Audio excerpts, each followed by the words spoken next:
and some of the things that we're going to do. But AI. And that's AI, little things, simple, two little simple letters, but it's big. If ultimately hundreds of millions or billions of people get a high bandwidth interface to their digital tertiary self, their AI self effectively. And you know, Elon, I love Elon Musk. Like, the goal is to give people superpowers. Well, it is a superpower. You want to be right at the beginning of it. For a little tech, we think Donald Trump is actually the right choice. And the social problems that one will have in substituting humans for machines.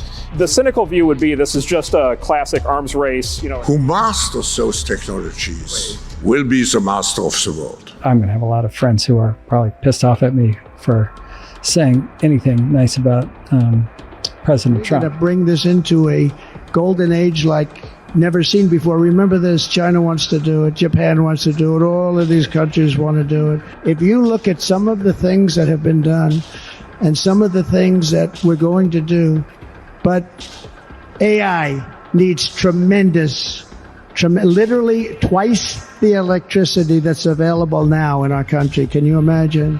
At technology transformation, it usually takes place in the terms of an S-curve. And we are just now where we move into the exponential phase. Artificial intelligence, but not only artificial intelligence, but also the metaverse, near space technologies, and I could go on and on, synthetic biology. Our life in 10 years from now will be completely different, very much affected, and who masters those technologies in some way will be the master of the world.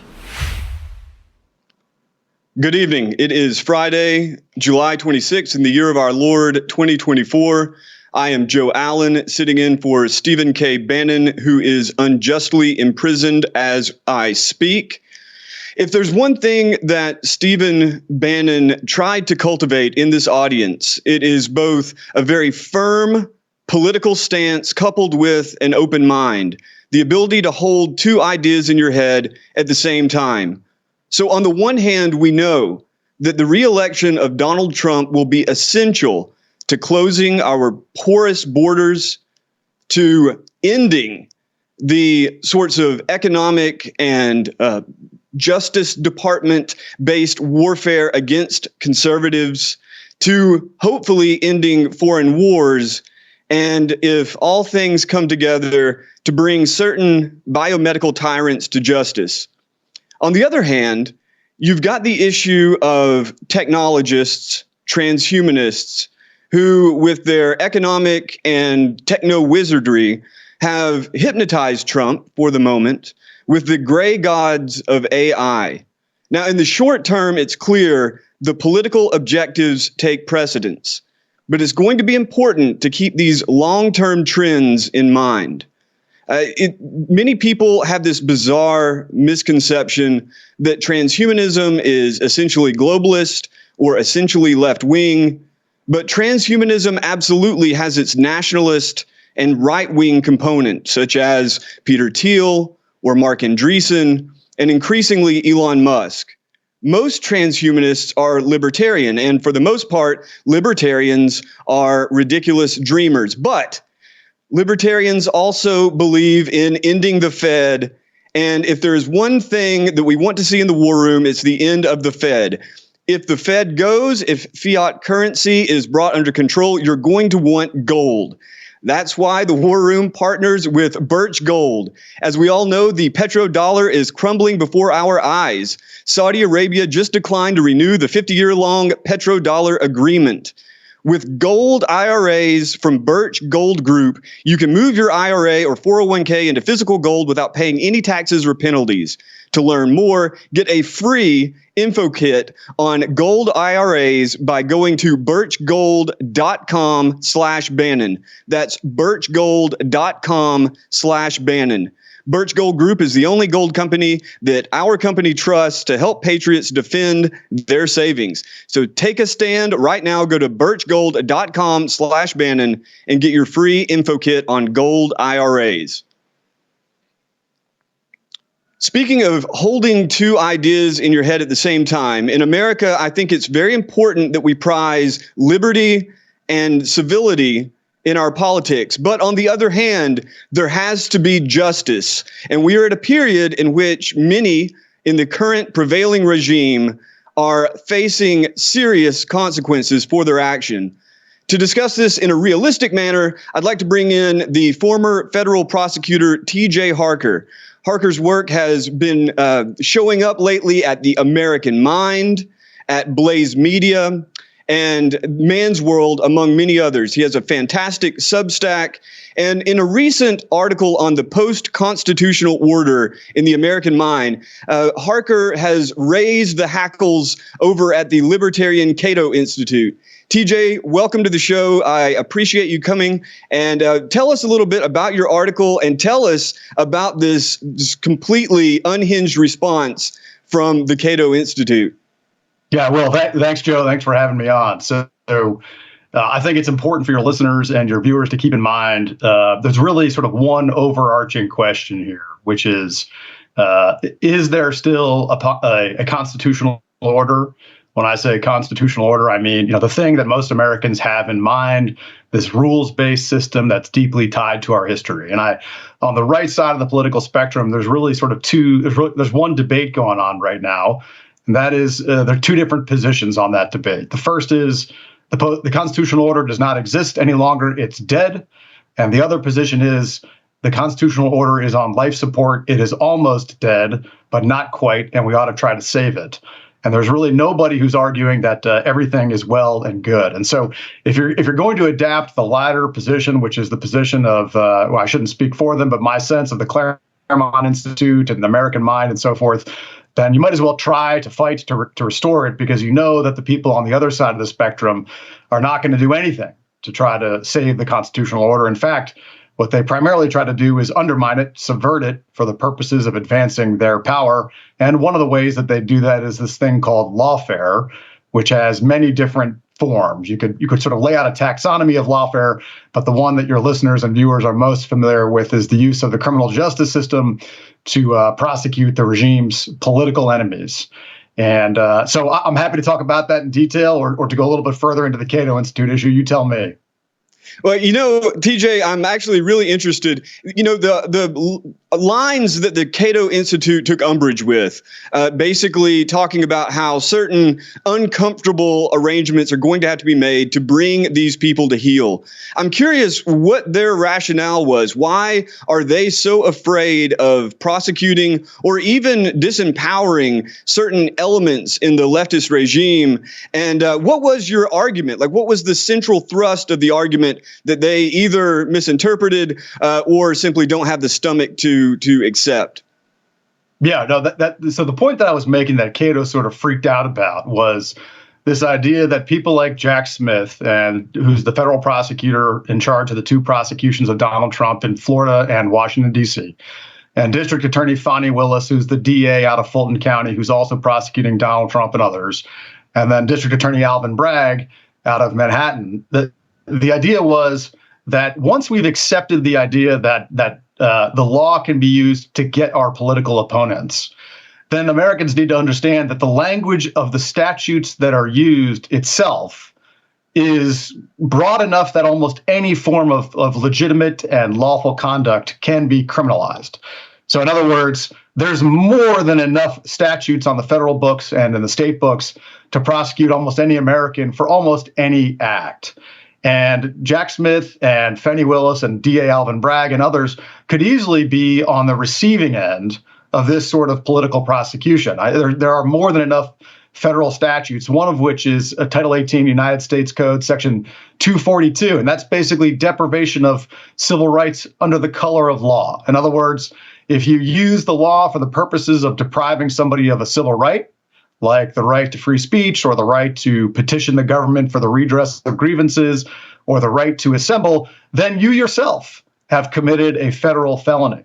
And Jack Smith and Fani Willis and Alvin Bragg have arguably done this. In fact, I would go so far as to say that however strong or weak you think the argument are against Donald Trump. I happen to think that they're incredibly weak criminal prosecutions. They never should have been brought in the first place. And even 5 years ago, they would not have been brought. But however strong you think they are, the argument that Jack Smith has violated Title 18, Section 242 is absolutely stronger. And it doesn't matter whether or not you as a leftist think that that argument is strong. The question is whether or not a jury in Texas or Tennessee would think that the argument is strong.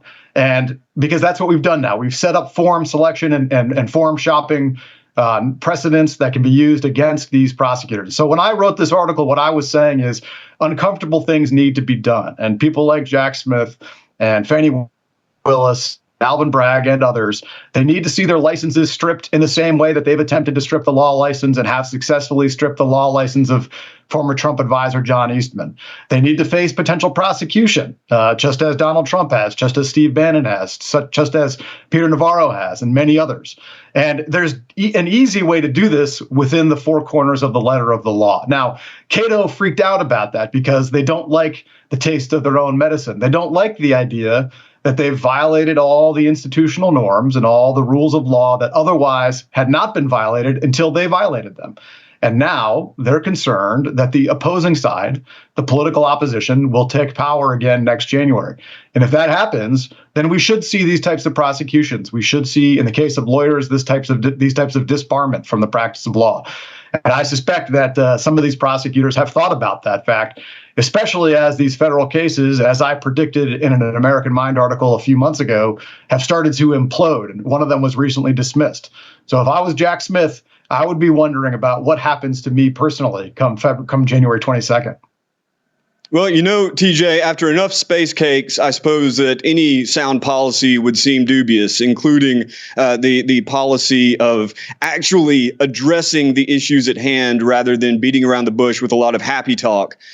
Speaking of prosecutors, speaking of dubious policies, I'd like to get your take on Kamala Harris. I mean, right now, she seems to be the front runner for the Democratic ticket. She herself is a former prosecutor. Given her history in the courts, and given your deep knowledge of the political situation as we have now, what do you foresee as far as Kamala Harris is as both a candidate and, God forbid, president? Yeah. Well, God forbid, indeed. So that's a very good question. So Kamala Harris has an extensive background in prosecution. I was a prosecutor for 11 years. I tried some of the nation's biggest criminal cases in 2021. Kamala Harris doesn't have that experience, but she has enough. She was a district attorney and then an elected district attorney for San Francisco. Ironically, she ran on a tough on crime campaign against her opponent. This is about 15 years ago, and she won in San Francisco. She later became the attorney general of the state of California, then a senator, and then, of course, the vice president. And so we're in this unusual circumstance where Kamala Harris can plausibly argue that she's to the right on crime relative to Donald Trump. Now, I don't personally think that's particularly relevant. The states that are concerned about the overwhelming increase in crime vote for Kamala Harris anyway, New York and so forth. So setting aside her so-called strong on crime stance, Kamala Harris also knows absolutely, unequivocally, that what Jack Smith has done, what Alvin Bragg and Fani Willis have done is clearly a violation of all established precedents and norms. And let me give you an example of what I mean. So, we've all heard for the last several years that our, quote, democracy is under attack. And the people who say that our democracy is under attack are always on the left. And by now, your viewers know that when they say our democracy, what they mean is their power structure, not their democracy, because they don't care about earning your vote or persuading you. They care simply about maintaining their power. And so they've made these allegations about Donald Trump for 2 years since these criminal prosecutions began, including the Biden administration itself, that Donald Trump represents an existential threat to our democracy. We have seen that claim hundreds, if not thousands of times on all the mainstream regime propaganda outlets for years now. Now, in the course of these criminal prosecutions, your viewers may have almost noticed something that's so obvious that it's easy to overlook.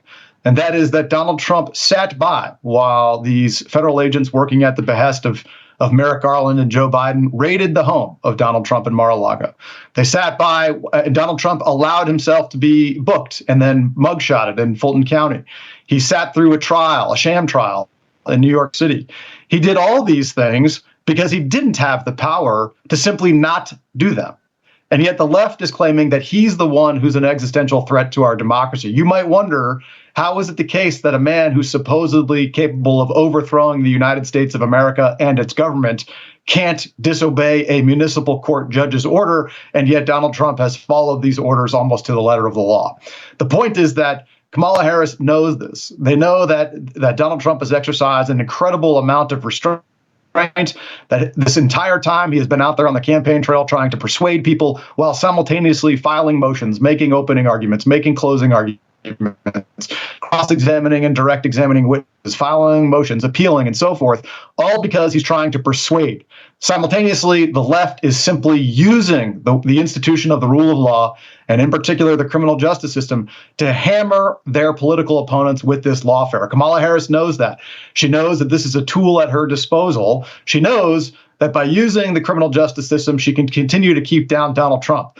However, I would point out that if you're going to play 5D chess at this point, if you were going to put yourself in Kamala Harris's shoes, you might actually play what I call a 5D chess move and consider dismissing the federal cases against Donald Trump. Now, consider what would happen if she actually did that. I hesitate even to mention this because I think it would be such to her benefit, and I certainly don't want to benefit my enemies. But by doing so, she could plausibly claim that she's unifying the country, which we all know the left has no interest in doing. She could also plausibly claim that she's trying to restore the rule of law, which we know she would not be doing because they would definitely continue to use lawfare to undermine their political opponents after the January or the November election. However, she could distance herself from Joe Biden, put pressure on Merrick Garland to dismiss these cases that Jack Smith has brought, and then advance herself in the polls. Now, you might wonder, why would she do this? Well, the reason is obvious. As I predicted a few months ago, the district court in Florida dismissed the case against Donald Trump already. Now that's being appealed. The cases are falling apart because, as it turns out, Jack Smith was not lawfully appointed. He was not confirmed by the United States Senate. And so his prosecutions are illegitimate. These cases are going down in flames as we speak. Not only that, even if they were to result in a trial and then a conviction of Donald Trump, what's the purpose from the regime's perspective? They've already tried to hammer him enough. It doesn't matter whether he's convicted any longer, as evidenced by the conviction in the criminal case out of the state of New York.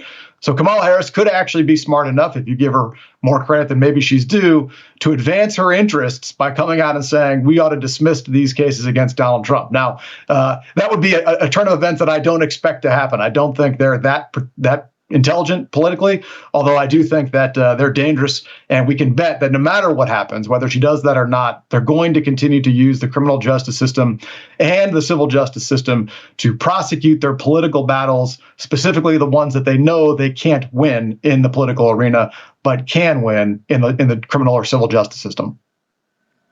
TJ Harker, I really appreciate your insights on this. Where can people find your work? What is your latest right now? Yeah, my most recent is an article about sort of narrative control and normie mental reality models. I write for American pretty frequently. I write for Blaze Media occasionally, and I write for Man's World and other places. You can find me on Amicus Republicae. You should also be able to find me on tjharker.com, which will simply redirect to Amicus Republicae. That's Latin for Friend of the Republic. So do your best to find it. Beckoning normies back to reality from 2 steps outside the Overton window. TJ Harker, a dreamer to the end. I really appreciate it, sir. Thank you. Thank you, Joe. All right. So switching gears from, as Steve Bannon would say, from the less sublime to the sublime or the perverse. If Denver could just throw in that cold open on brain interfaces, please. We're not talking about implanted devices of the future. I'm talking about wearable devices that are like Fitbits for your brain. It used to be that there was very little we could tell from EEG activity.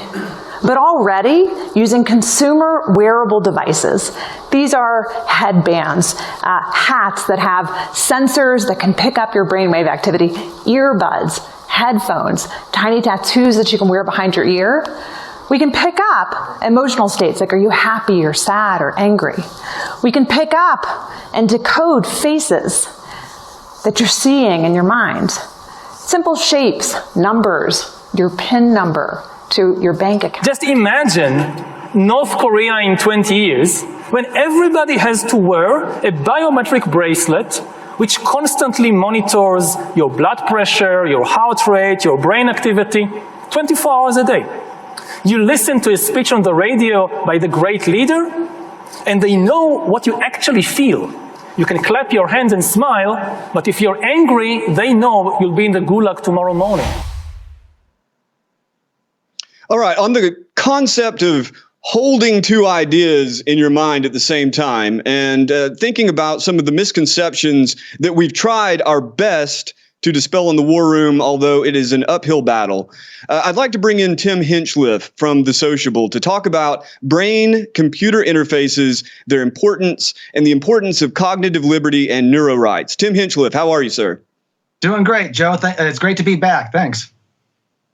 So, something that I've fought against as best I can, to the point that I think that Mr. Harari owes me a sack of gold, is what I would call Yuval derangement syndrome, sort of like Trump derangement syndrome. Harari is a very unlikable little guy. He kind of resembles maybe a golem or something like that, and he's extremely cynical. His atheism is through the charts. Even Richard Dawkins would have a hard time being as unlikable to Christians as Yuval Harari. And yet, at the same time, despite his high profile at places like the World Economic Forum, who have a reputation for a kind of globalized version of transhumanism, Harari's message consistently has been that the risks of brain-computer interfaces, whether they be non-invasive brain-computer interfaces or neuro devices such as wearables or actual implanted devices, that these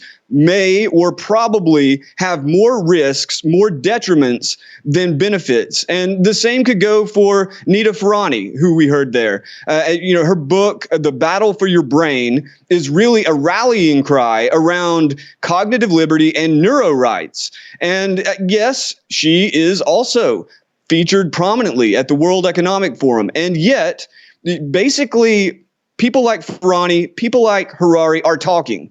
People like Elon Musk, people like Peter Thiel are doing. I'd like to get your take first. Like, where are we at on brain-computer interfaces, and how do you personally see this in relationship to concepts like globalism, nationalism, left-wing, right-wing politics, all of that?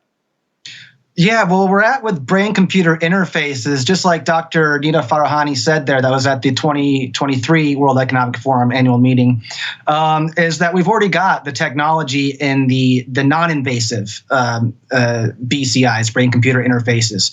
So these are just like a Fitbit, ear-pods that can pick up brain waves, and even smart tattoos. And there's other companies that are looking into, and in the intelligence agencies as well, wearable, like on your clothes, like smart clothes interweave with mesh that can pick up signals all around.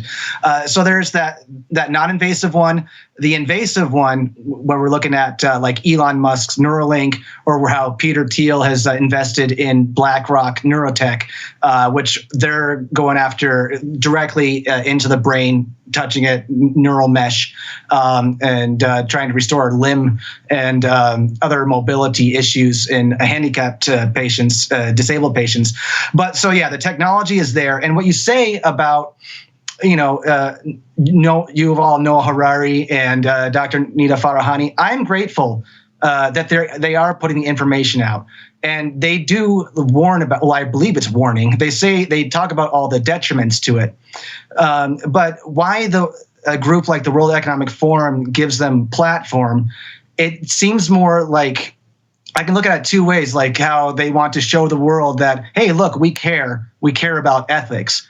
Or at the same time, it's like, oh my goodness, look at all the possibilities we can do, And so I see that kind of dichotomy there. But like Harari hasn't been seen, I don't think, at the World Economic Forum for since 2020. There was lots of things going around saying that he's the top advisor to Klaus Schwab and things. I don't really go for that. So I'm just grateful that they're putting the information out there, and instead of just hoarding it in some kind of secretive document or basement somewhere. Yeah, and we all know there's plenty of those. Just unfortunately, they're very difficult to get a hold of. And if you put them out there, you get Snowdened, you get Assanged. It's a very tough landscape out there. Tim, and we only have just a few moments on this side. I'd like to hold you over to the next side. But real quickly, you've been working on a lot of stuff on Rand Corporation. Just to tee up the next segment, what are you seeing in their recent statements, in the recent documents? Well, they're moving from, in the transhumanism phase, they're moving from the Internet of Things to the Internet of Bodies to the Internet of Brains. So this is, just think of IoT devices that are all communicating with each other, and then that goes onto the body in your clothes, on your skin. But then the next phase is brain-to-brain communication, and then that's brain-to-brain uploads, downloads, shared thoughts, and a whole different means of communication. As long as people are going to carry smartphones, and if people are going to be so foolish as to get implants in their heads, they need Faraday bags. Go to silent.com/Bannon. You can get your Faraday bag to block all geo-tracking on your phone. And if Silent is willing, maybe they'll make Faraday bags for your head to conceal your thoughts. We'll be right back. All this nonsense, all this spin, they can't handle the truth. War Room Battleground with Stephen K. Bannon.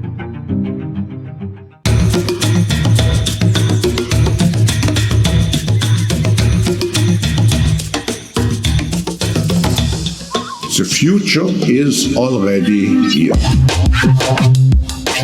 The future has begun. The fusion of our physical, our ritual, and our biological identities. That will be singularity. All right, Posse, welcome back. I am Joe Allen, sitting in for Stephen K. Bannon. If you are curious about the broad picture, the wide scope of transhumanism, posthumanism, technocracy, visit my site, joebot.xyz. I have a column up every Monday and a podcast, the Omega Point podcast, every Thursday. If you are wearing a Silent Faraday bag on your head, or don't have one already, or perhaps you want a Silent Faraday bag just for your phone because you had the good sense not to get a chip implanted in your head, be sure to go to silent.com, that's SLNT.com/Bannon for 15% off on and free shipping on qualified orders. One last self-serving promotion here. I will be speaking August 1st in Manhattan. The event's location is undisclosed. You have to sign up. It's just $20. Unless you are a young Republican, then it's just $12. But August 1st, Manhattan, come join us, talk about cyborg theocracy and the future of race, robots, and religion. Now, Tim Hinchliffe, you have done so much to broaden my own scope. Your work at The Sociable and your various interviews, your interview with Russell Brand, your interviews on TNT Radio have really widened my perspective on all of these technologies. And I think your open-minded approach is invaluable to this discussion. You've been spending a lot of time on Rand Corporation's recent public documents, basically declarations of policy proposals. What are you seeing right now, especially in regard to mimetic warfare, psychological warfare, or any other items of interest? Well, on the mimetic warfare front, yeah, they see Rand.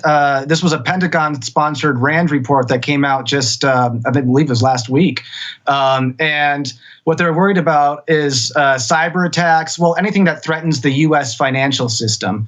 And so they looked at cyber attacks. They looked at foreign companies or foreign nations, all the $7 trillion of debt that foreign nations have, that's dumping that, and so that that causes a collapse. But the one that I focused on was memes, because I mean, I know the power of memes, but it's just funny that it was the U.S. Department of Defense is worried about that for the financial system.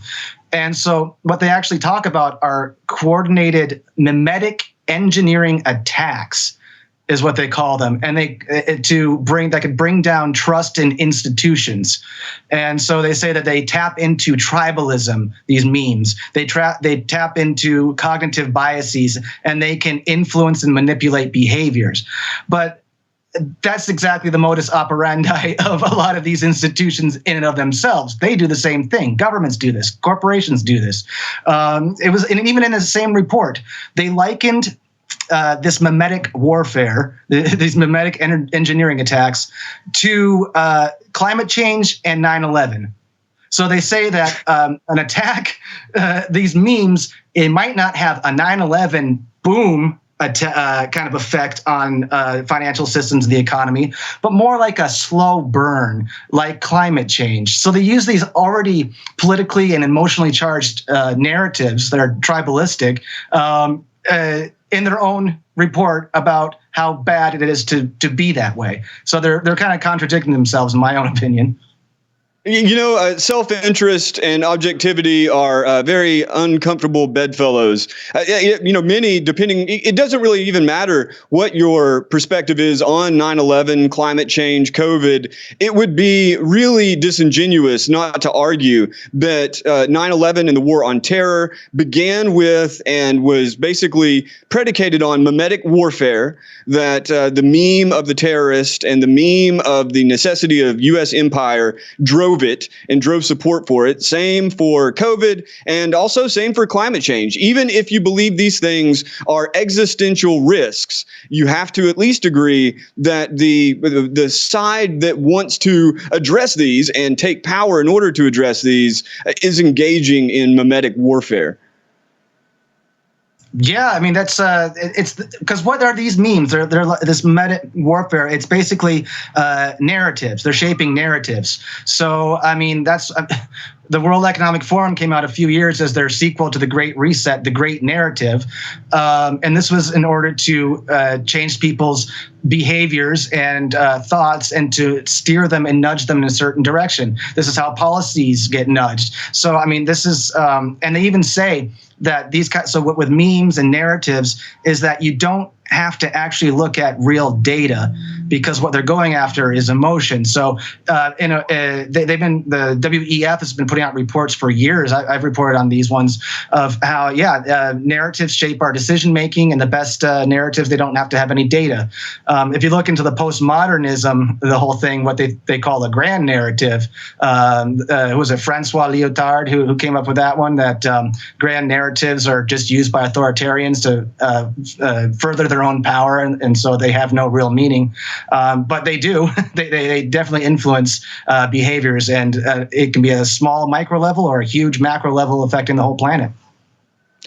I try not to go totally crazy on the futurist projections, but we already see this massive shift from the smartphone really taking hold of people's psyche. And to imagine a world in which that's paired with non-invasive brain-computer interfaces that are able to detect emotion and detect receptivity, and then, of course, the concept that Elon Musk's Neuralink would, in fact, be deployed at 100 million or a billion different heads as the goal. The possibilities for mimetic warfare at that point have entered into something like Kurt Vonnegut's novel Sirens of Titan, with all of the Martians having their heads implanted with antennas. Real quick as we're going out, just let me give us an idea of where you see this going, not necessarily politically, but culturally, as more and more right-wing transhumanists or tech accelerationists come forward in support of Trump. I would say to be cautious, be aware, because no matter what, government bureaucrats and most all Silicon Valley, they're left-leaning, and they're all in on transhumanism. The government agencies, defense departments, intelligence agencies are all in on it. The Trump, Vance Thiel connections, especially in Musk, with their backgrounds in working with defense departments, intelligence agencies, being backed by the CIA in Palantir's case through InQtel, is just to the whole transhumanist movement is going to keep moving on. It's going to keep accelerating. And no matter, to me, it's whoever is in power is, you got to look out for that. And then also with Trump, if he surrounds himself with people and is influenced by them, I just look at Fauci, Birx, Barr, Pompeo, and getting rid of Comey and getting Wray in there for the FBI. It's just who's chirping in the ear, who's going to make some policies, or who's going to like plant the seed for this to go even further, because it's a lot, the Silicon Valley connection with the defense departments and intelligence agencies, and they all want to get on that brain-computer interface stuff. So I'd say watch out for that. Tim, thank you very much for your insights today, sir. Where can people find you? Thanks. They can find me at the website sociable.co, and on X, Twitter, that's at Tim Hinchliffe and at The Sociable. Always ahead of the curve, sir. So far ahead of the curve that your stuff gets ripped off like cheap cigars in a 7-Eleven. That's all for my segment. We are going to transition to TPUSA's Believers Summit. But before we go, you should know about Patriot Mobile. Our company is a proud partner of Patriot Mobile. Take a stand for conservative causes and put America first by switching to Patriot Mobile today. Their 100% US-based customer service team will find the best plan for your needs. Go to patriotmobile.com/Bannon or call 972-PATRIOT. That's patriotmobile.com/Bannon. Thank you very much, War Room Posse. God bless.